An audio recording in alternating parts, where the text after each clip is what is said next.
नमस्कार, स्वागत है आपका हमारे इस खास बुलेटिन TNA यानी ट्रू न्यूज एनालिसिस में और मैं हूं आपके साथ आलोक शुक्ला। इस खास कार्यक्रम में हम खबरों के हर पहलू को विस्तार से बताते हैं। पहली खबर, मिडिल ईस्ट में ईरान और अमेरिका के बीच भीषण जंग जारी है। इस दौरान दोनों पक्ष एक दूसरे पर ताबड़तोड़ हमले को अंजाम दे रहे हैं। दूसरी खबर, महाराष्ट्र में एनसीपी शरद गुट के प्रदेश अध्यक्ष जयंत पाटिल ने सीएम फडणवीस से मुलाकात की है। इसके बाद कई तरह की अटकलें अब लगाई जाने लगी हैं। तीसरी खबर, नीट पेपर लीक को लेकर दिल्ली के जंतर मंतर पर सामाजिक कार्यकर्ता सोनम वांगचुक भूख हड़ताल पर बैठे हुए हैं। इसके बाद उनकी तबीयत बिगड़ती ही जा रही है। मिडिल ईस्ट में अमेरिका और ईरान के बीच अब जंग विनाशकारी हो सकती है। इस पर पेश है हमारी खास रिपोर्ट।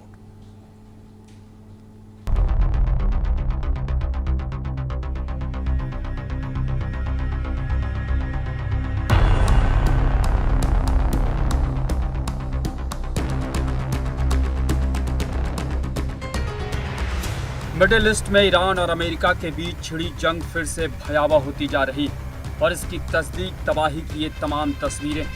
दरअसल दोनों ही पक्ष अब एक दूसरे को ज़्यादा से ज़्यादा नुकसान पहुंचाने और पश्चिम एशिया पर दबदबा बनाए रखने के मकसद से ताबड़तोड़ और चुन चुन कर हमले कर रहे हैं। जैसा कि हॉर्मुज स्ट्रेट पर कंट्रोल करने की रणनीति के कारण मिडिल ईस्ट में फिर से जंग की आग भड़की।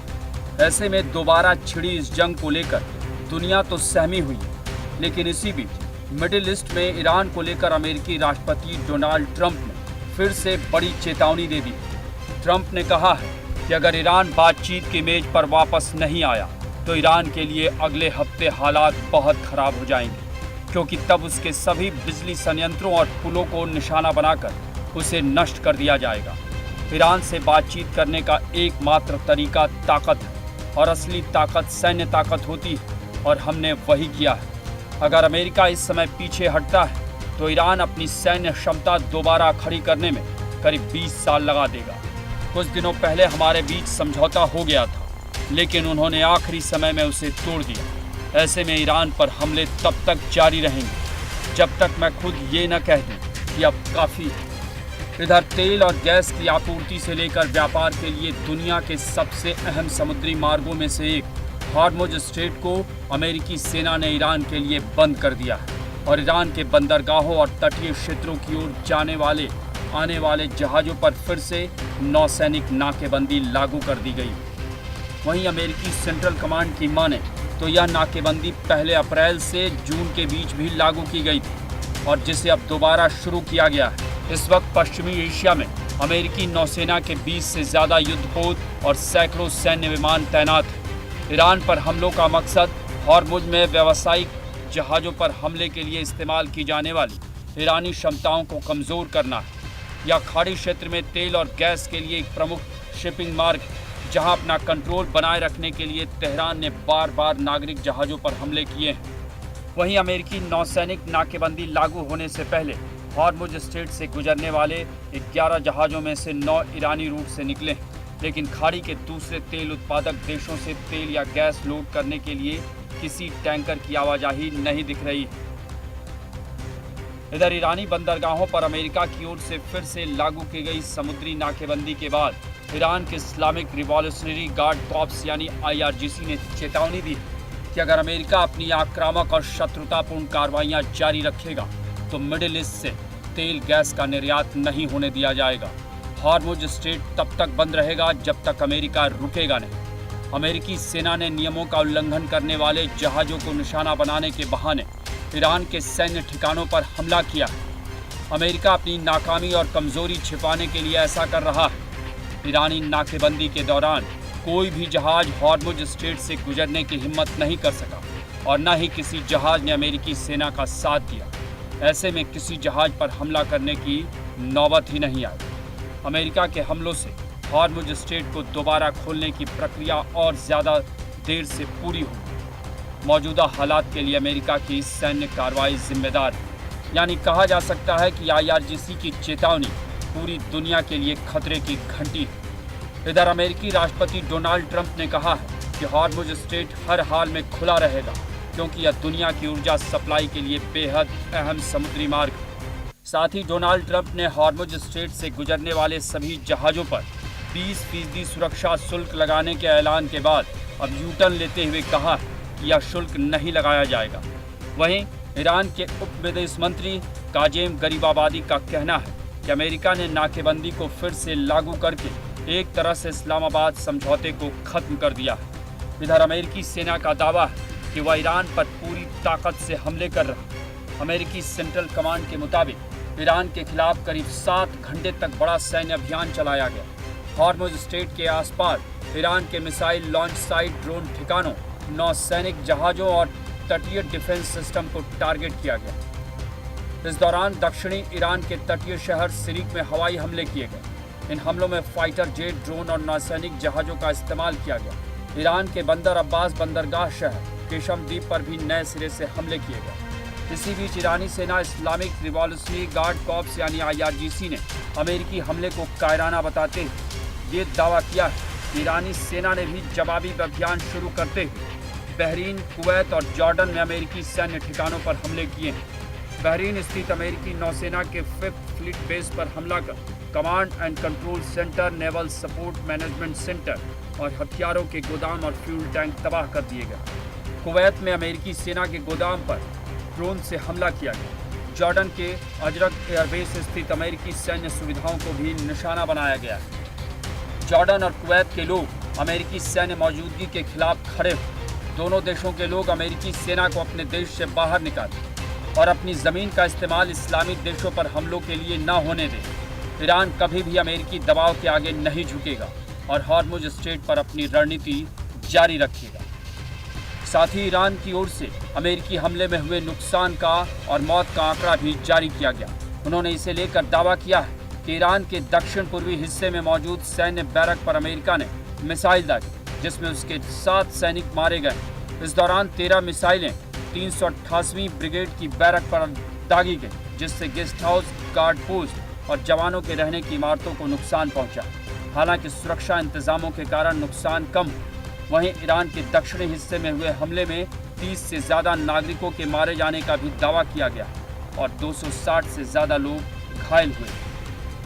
वहीं मिडिल ईस्ट में जंग और तनाव के बीच तेहरान के एंगेलाब स्क्वायर में अमेरिकी राष्ट्रपति ट्रंप को निशाना बनाते हुए एक नया पोस्टर जारी किया गया, जिसमें ट्रंप को अमेरिकी झंडे में लिपटे ताबूत में लेटा हुआ दिखाया गया है और इसके ऊपर बड़े अक्षरों में लिखा है, हम ट्रंप को मारेंगे। यानी आप समझ सकते हैं कि किस तरह ईरान में ट्रंप को लेकर गुस्सा है। इसी बीच अमेरिका और ईरान में जारी जंग के दौरान अब ईरान का पिकेक्स माउंटेन अचानक सुर्खियों में और अमेरिकी राष्ट्रपति डोनाल्ड ट्रंप का भी कहना है कि ईरान का पिकेक्स माउंटेन न्यूक्लियर कॉम्प्लेक्स अमेरिकी निशाने पर है और ज़रूरत पड़ी तो इस ठिकाने पर भी हमला करेगा। दरअसल पिकेक्स माउंटेन नताज न्यूक्लियर फैसिलिटी के पास पहाड़ के भीतर बना हुआ है और माना जाता है कि इसकी सुरंग करीब 100 मीटर मोटी चट्टानों के नीचे है। ईरान के मुताबिक यहाँ एडवांस सेंट्रीफ्यूज बनाए जाते हैं, जबकि अमेरिका और दूसरे देशों का मानना है या यूँ कहें उन्हें शक है कि ईरान इस जगह का इस्तेमाल यूरेनियम संवर्धन या परमाणु कार्यक्रम के दूसरे हिस्से के लिए कर रहा है। लेकिन जानकार भी मानते हैं कि ईरान का यह अहम ठिकाना इतनी गहराई में है कि अमेरिका का सबसे ताकतवर बंकर बस्टर बम इसे पूरी तरह तबाह नहीं कर सकता। जैसा कि अमेरिका का दावा है कि सैटेलाइट तस्वीरों के जरिए उसे इस परिसर के आसपास लगातार निर्माण और सुरक्षा मजबूत किए जाने के संकेत मिल रहे हैं। यानी अमेरिका अब ईरान के एक एक ठिकाने को टारगेट कर रहा है जो उसे खतरा लगता है। इधर संयुक्त राष्ट्र में चीन के राजदूत सुन लेई ने अमेरिका पर आरोप लगाया है कि ईरान पर बड़े सैन्य हमले करके उसने पूरे क्षेत्र को एक बार फिर खतरनाक स्थिति में पहुंचा दिया। गौरतलब है कि चीनी राजदूत सुन लेई ने यह बयान तब दिया है जब संयुक्त राष्ट्र में अमेरिका के राजदूत माइक वॉल्ट्ज ने आरोप लगाया कि चीन ईरान और यमन तक सामान की आपूर्ति रोकने के लिए पर्याप्त कदम नहीं उठा रहा है, जिसके बाद चीन ने अमेरिका के इस आरोप को पूरी तरह बेबुनियाद बताया। बहरहाल मिडिल ईस्ट में एक तरफ अमेरिका फिर से ईरान के अहम रणनीतिक और व्यापारिक ठिकानों को निशाना बना रहा है, जिसमें उसके निशाने पर दक्षिणी ईरान का चाबहार पोर्ट भी, जहां उसने फिर से यानी दोबारा भीषण बमबारी की। इस हमले में यहां मौजूद समुद्री ट्रैफिक कंट्रोल टावर पूरी तरह तबाह हो गए। आपको बता दें कि एक हफ्ते के अंदर यह चाबहार पोर्ट पर दूसरा हमला है, क्योंकि रणनीतिक नज़रिए से चाबहार ईरान के लिए बहुत अहम है और यह हॉर्मुज स्ट्रेट के बाहर ईरान का एकमात्र गहरे पानी वाला बंदरगाह या पोर्ट है, जो ईरान को खाड़ी से गुजरे बिना सीधे हिंद महासागर तक पहुंचा दी। और हाँ, चाबहार बंदरगाह भारत के सहयोग से बना है। इधर ईरान भी अमेरिका के खिलाफ जवाबी कार्रवाई करते हुए मिडिल ईस्ट और खाड़ी में उसके सहयोगी देशों में मौजूद अमेरिकी सैन्य ठिकानों को निशाना बना रहा है। यानी कुल मिलाकर इस क्षेत्र में अगर इसी तरह अमेरिका और ईरान के बीच जंग होती रही तो ये पूरी दुनिया को अपनी चपेट में ले सकती, और अगर ऐसा हुआ तो फिर ये पूरी मानवता के लिए एक त्रासदी साबित हो सकती है।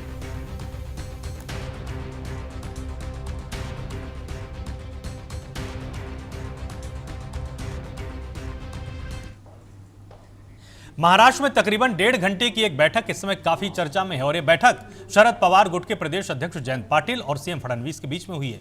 लेकिन इस बैठक में अजित पवार गुट के नेता भी मौजूद रहे हैं। इसी पर पेश है हमारी खास report.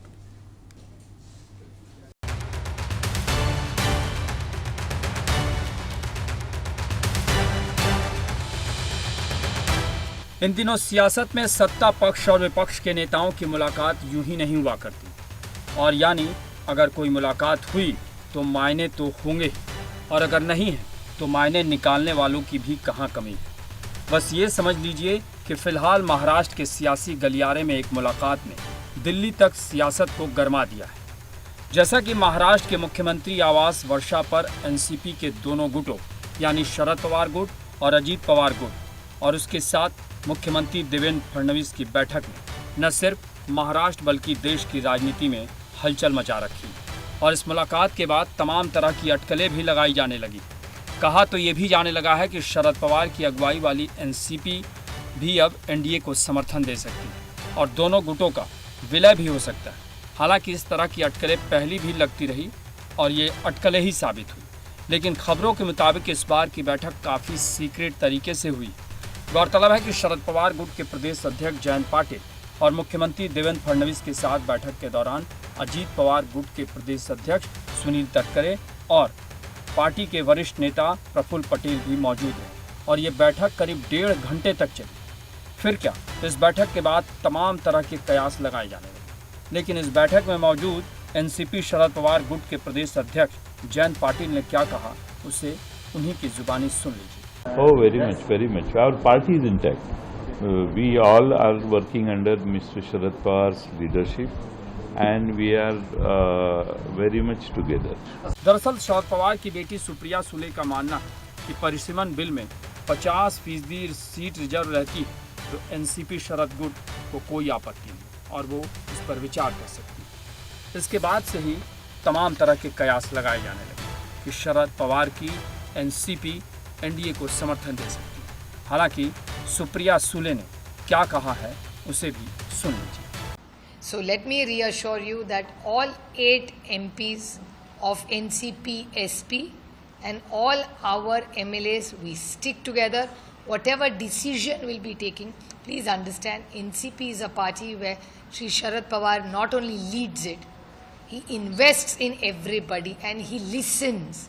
His biggest strength as a leader that he's an amazing listener. And you can verify this. He will talk to every MLA and MP and hear them is what they want or what their view is. Only then he gives a decision. Anybody who's worked with him will tell you this. इधर शरद पवार की सहयोगी या कहे तो महाविकास अघाड़ी के घटक दलों का इस मसले पर क्या कहना है, ये भी सुनना जरूरी है। जयंतराव पाटिल सीएम साहब से मिले हैं, वो अलग विषय है।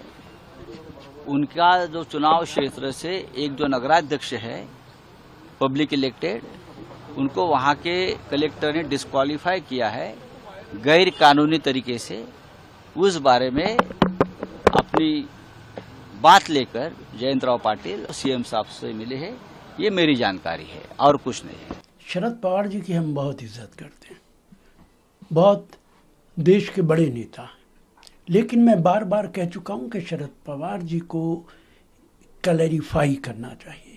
कभी चर्चा आती है कि वो हमारे साथ आ रहे हैं कांग्रेस के अंदर, कभी चर्चा आती है विपक्ष के साथ जा रहे हैं, उन्हें क्लैरिफिकेशन देना चाहिए। गौरतलब है कि 2023 में एनसीपी में टूट हुई थी, तब शरद पवार के भतीजे अजीत पवार एनडीए के साथ चले गए थे और अभी अजीत पवार की पार्टी महाराष्ट्र से लेकर केंद्र की राजनीति तक में एनडीए के साथ। जैसा कि संसद का मानसून सत्र शुरू होने वाला है और केंद्र की एनडीए सरकार पिछली बार झटका खाने के बाद इस बार फिर से पूरी तैयारी के साथ परिसीमन बिल ला सकती है, जिसके लिए संख्या बल बहुत जरूरी है। हालांकि एनसीपी शरद पवार गुट के पास 8 लोकसभा सांसद हैं, लेकिन इस समय बीजेपी की नज़र एक सांसद पर टिकी हुई और हाल ही में उद्धव ठाकरे गुट के 6 सांसद एकनाथ शिंदे की शिवसेना के साथ चले गए और उसके बाद एनसीपी शरद पवार गुट के कभी कांग्रेस में विलय की अटकलें तो कभी एनडीए में शामिल होने के कयास। यहाँ तक कि ये भी अटकलें लगी कि एनसीपी शरद गुट के सांसद भी टूट सकते हैं।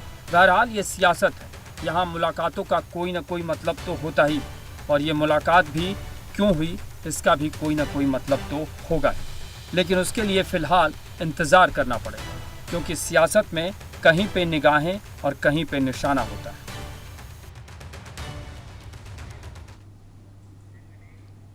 केंद्रीय शिक्षा मंत्री के इस्तीफे की मांग को लेकर सोनम वांगचुक भूख हड़ताल पर बैठे हैं और ये भूख हड़ताल कब टूटेगी, इस पर पेश है ये खास रिपोर्ट।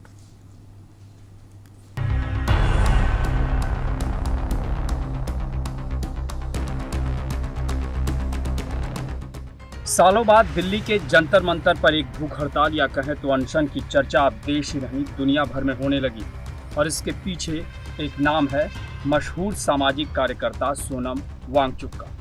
वो नीट पेपर लीक मामले में कॉकरोच जनता पार्टी के विरोध प्रदर्शन को न सिर्फ समर्थन दे रहे हैं बल्कि 28 जून से शिक्षा मंत्री धर्मेंद्र प्रधान के इस्तीफे और दूसरी मांगों को लेकर अनिश्चितकालीन भूख हड़ताल पर और उनकी तबीयत लगातार बिगड़ती जा रही है।